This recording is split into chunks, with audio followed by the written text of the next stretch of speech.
नमस्कार, आज दिन भर की बड़ी खबरों में आपका स्वागत है। मैं हूं मीनू। आज इस बुलेटिन में हम बात करेंगे देश दुनिया की तमाम टॉप ट्रेंडिंग हेडलाइंस की। देश भर में दशहरे का सेलिब्रेशन, दिल्ली के लाल किले में हुआ रावण दहन, राष्ट्रपति मुर्मू पीएम मोदी ने राम लक्ष्मण को तिलक लगाया, दोनों ने प्रतीकात्मक तीर चलाकर रावण दहन किया। हरियाणा चुनाव, कांग्रेस ने 20 सीटों की लिस्ट ईसी को भेजी, आरोप 99% चार्ज वाले ईवीएम पर भाजपा जीती। खड़गे बोले, पूरा देश कह रहा था कांग्रेस जीतेगी। रुपया रिकॉर्ड ऑल टाइम लो पर आया, डॉलर के मुकाबले 11 पैसे गिरकर 84.09 पर बंद हुआ। विदेशी वस्तुएं महंगी होंगी। केंद्रीय कर्मचारियों के लिए बड़ा अपडेट, बदल चुके हैं एनपीएस से जुड़े कंट्रीब्यूशन के नियम। प्रोबेशन पीरियड वाले सरकारी कर्मचारियों के लिए भी एनपीएस में कंट्रीब्यूशन अनिवार्य है। कांग्रेस अध्यक्ष मल्लिकार्जुन खड़गे बोले, भाजपा आतंकवादियों की पार्टी, लिंचिंग में शामिल रहती है। पीएम मोदी को कांग्रेस को अर्बन नक्सल कहने का हक नहीं। कोलकाता रेप मर्डर, 2 और डॉक्टर भूख हड़ताल पर, संख्या 10 हुई। आरोप लगाया, पुलिस अनशन खत्म करने के लिए दबाव बना रही। अयोध्या में राम मंदिर के शिखर की पहली लेयर तैयार, ट्रस्ट ने दशहरे पर फोटो जारी की। 85 फीट ऊंचा शिखर 10 किलोमीटर दूर से दिखेगा। सरकार ने अब तक 11.25 लाख करोड़ रुपए का डायरेक्ट टैक्स वसूला, पिछले साल के मुकाबले 18% ज्यादा। 2.31 लाख करोड़ रुपए का रिफंड भी जारी। पीएम इंटर्नशिप योजना के लिए रजिस्ट्रेशन शुरू, 1 करोड़ युवाओं के लिए 500 प्राइवेट कंपनियों में काम करने का मौका। हरियाणा सीएम का शपथ ग्रहण 17 को, तीसरी बार तारीख बदली, पीएम मोदी होंगे शामिल, नायब कैबिनेट में 10 मंत्री ले सकते हैं शपथ। तमिलनाडु में बागमती एक्सप्रेस मालगाड़ी से टकराई, 12 डिब्बे उतरे, 19 पैसेंजर घायल। मेन लाइन से लूप लाइन पर उतर गई थी एक्सप्रेस ट्रेन। आरएसएस प्रमुख मोहन भागवत ने नागपुर आरएसएस मुख्यालय में शस्त्र पूजा की, कहा बांग्लादेशी हिंदुओं को पूरी दुनिया की मदद चाहिए। कोलकाता का रेप मर्डर सबसे शर्मनाक घटना।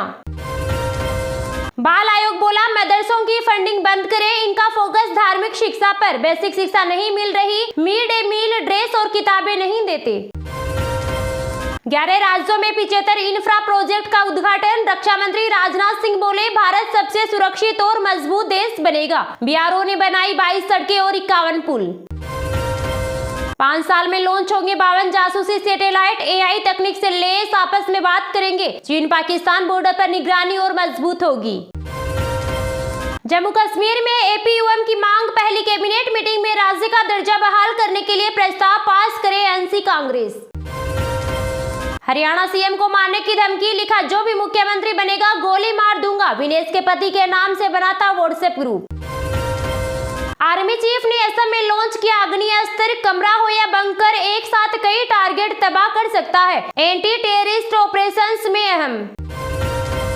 हरियाणा में दशहरे के दिन 8 लोगों की मौत, सभी एक परिवार के। मंदिर जाते हुए नहर में गिरी कार, पीएम मोदी ने जताया दुख।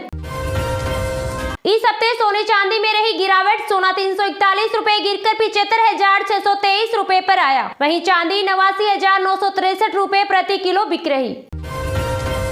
उमर अब्दुल्ला ने एलजी से की मुलाकात, जम्मू कश्मीर में सरकार बनाने के लिए पार्टियों की समर्थन पत्र सौंपे। 16 अक्टूबर को शपथ ग्रहण संभव। आतिशी को पीडब्ल्यूडी ने बंगला दिया जिसमें केजरीवाल थे, उसी आवास में सीएम रहेंगी। 2 दिन पहले सामान बाहर निकाल दिया था। दशहरे पर घोषित हुई बद्रीनाथ धाम के कपाट बंद होने की तिथि, अब दर्शन के लिए बस 1 माह है। जुलाई सितंबर तिमाही में डीमार्ट का मुनाफा 5.77% बढ़ा, रेवेन्यू 14.4% बढ़कर 14,444 करोड़ रुपए हुआ। शेयर ने 1 साल में 18% रिटर्न दिया। सहारा रेगिस्तान में बाढ़, 50 साल में सूखी झील में पानी भरा। मोरको में 2 दिन में साल भर की बारिश हुई। गुजरात के मेहसाणा में हादसा, 9 मजदूरों की मौत, 1 को जिंदा निकाला। फैक्ट्री में टैंक खोदते वक्त मिट्टी गिरी। बाबा काशी विश्वनाथ का नया प्रसादम, विद्वानों ने पुराणों के अध्ययन के बाद तैयार किया। 50 रुपए में मिलेंगे 4 लड्डू। कांग्रेस सांसद दीपेंद्र हुड्डा बोले, बीजेपी ने छल कपट से चुनाव जीता, हरियाणा के नतीजे प्रत्याशी तहचंबे में डाला। खड़गे बोले, रिपोर्ट तैयार कर रहे। पहली बार 4 संसदीय कमेटी में 9 महिलाएं, 2 समितियों में अध्यक्ष का पद संभाल रही। हर समिति में 20 से 30% वुमेन रिप्रेजेंटेशन।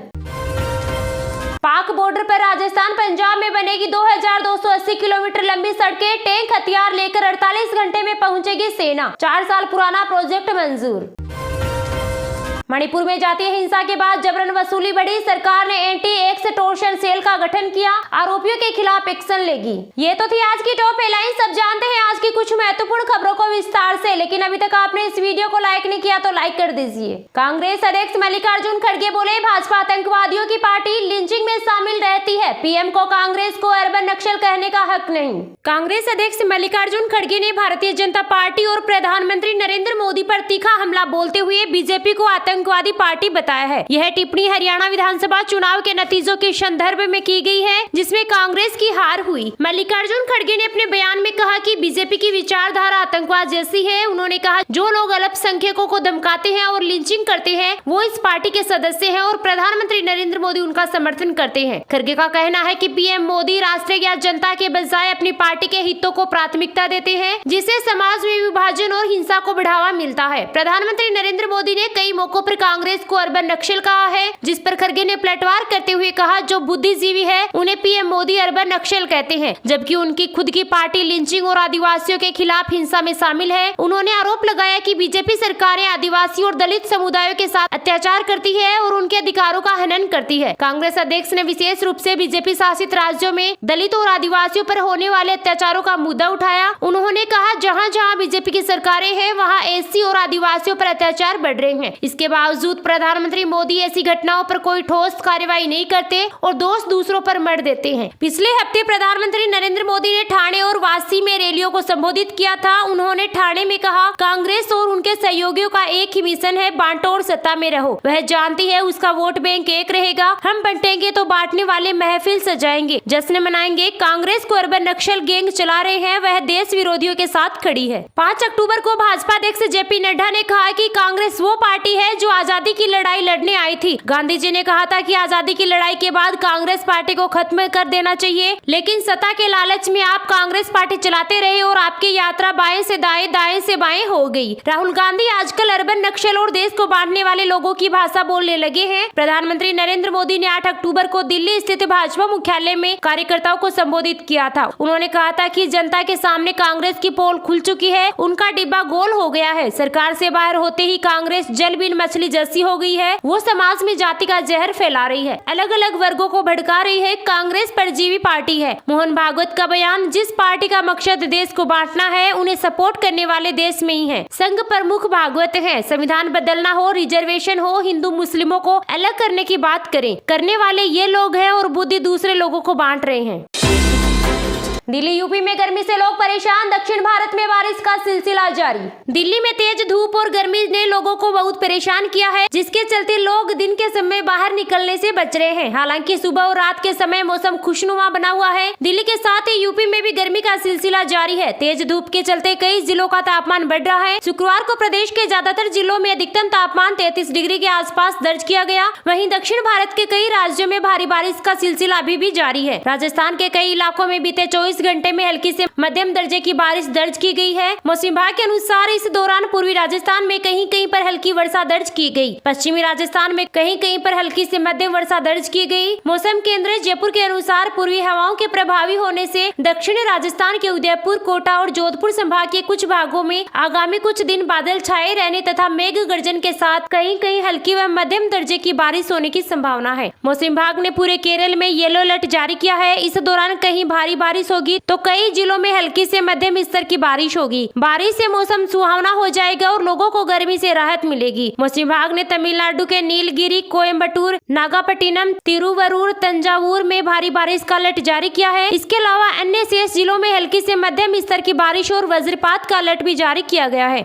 मौसम विभाग ने विश्वनाथ, लखीमपुर, माजुली, जोरहाट, गोलाघाट, शिवसागर, धेमाजी, डिब्रूगढ़, तिनसुकिया और चराईदेव में भारी बारिश का येलो अलर्ट जारी किया है। इस दौरान दौरान यहाँ झमाझम बारिश की संभावना है। मौसम विभाग ने कर्नाटक के 8 जिलों में भारी बारिश का अलर्ट जारी किया है। इन जिलों में बेलगाम, गदग, हावेरी, बेल्लारी, दावणगेरे, चित्रदुर्ग, तुमकुर और रामनगर में भारी बारिश का येलो अलर्ट जारी किया है। इस दौरान यहाँ झमाझम बारिश होगी। उत्तराखंड में मानसून के विदा होने के बाद से यहाँ का मौसम लगातार शुष्क बना हुआ है। हालांकि आगामी दिनों में यहाँ पारा लुढ़क सकता है। पहाड़ से लेकर मैदानी इलाकों में अधिकतम और न्यूनतम तापमान में 2 डिग्री की गिरावट देखने को मिल सकती है। मौसम विभाग के अनुसार अगले कुछ दिन प्रदेश का मौसम शुष्क बने रहने के आसार है। इस दौरान कहीं कहीं आंशिक बादल भी छाए रह सकते हैं। 15 अक्टूबर के बाद प्रदेश के तापमान में और गिरावट होने के आसार है। मुंबई में आज आसमान में बादल छाए रहेंगे। इस दौरान शाम या रात के समय बारिश और बौछारें पड़ने की संभावना है। आज मुंबई में अधिकतम तापमान 34 डिग्री और न्यूनतम तापमान 27 डिग्री तक दर्ज किया जा सकता है। मौसम विभाग ने राजस्थान के कई जिलों में बिजली गिरने की आशंका जताई है। साथ ही आंधी तूफान को लेकर भी अलर्ट जारी किया है। IMD ने कई जिलों में बारिश होने की संभावना जताई है। इन जिलों में जालोर, पाली, सिरोही, राजसमंद, उदयपुर, चित्तौड़गढ़, प्रतापगढ़, बांसवाड़ा, डूंगरपुर, कोटा, झालावाड़ और बारां शामिल है। साथ ही इन जिलों में 40 किलोमीटर प्रति घंटे की रफ्तार से तेज हवाएं भी चल सकती है। बिहार में आज पूरे प्रदेश में मौसम शुष्क रहने की संभावना है। इस दौरान कहीं भी भारी बारिश, बादल गरजने या बिजली गिरने की कोई चेतावनी जारी नहीं की गई है। दिल्ली के साथ ही यूपी में भी गर्मी का सिलसिला जारी है। तेज धूप के चलते कई जिलों का तापमान बढ़ रहा है। प्रदेश के ज्यादातर जिलों में अधिकतम तापमान 33 डिग्री के आसपास दर्ज किया गया। 11 अक्टूबर को मानसून ने पूरे प्रदेश से विदाई ले ली है, जिसके बाद आज पूर्वी और पश्चिमी यूपी में मौसम साफ रहने की संभावना है। इस दौरान बारिश होने या बिजली गिरने का कोई अलर्ट जारी नहीं किया गया है। दिल्ली में तेज धूप और गर्मी ने लोगों को बहुत परेशान किया है, जिसके चलते लोग दिन के समय बाहर निकलने की जगह घरों में एसी कूलर में रहना पसंद कर रहे हैं। हालांकि सुबह और रात के समय मौसम खुशनुमा बना हुआ है। आज के मौसम की बात करें तो दिल्ली में आज आंशिक तौर पर बादल छाए रहेंगे। इस दौरान अधिकतम तापमान 34 डिग्री और न्यूनतम तापमान 21 डिग्री के आसपास दर्ज किया जा सकता है। मौसम विभाग के अनुसार आज तमिलनाडु, केरल, अरुणाचल प्रदेश, मध्य महाराष्ट्र के अलावा गुजरात और कर्नाटक के कई हिस्सों में भारी बारिश होने की संभावना है, जिसको लेकर IMD ने येलो अलर्ट जारी किया है। नैनीताल में अब हल्की ठंड की शुरुआत हो गई है। शुक्रवार को जिले का मौसम सामान्य रहा।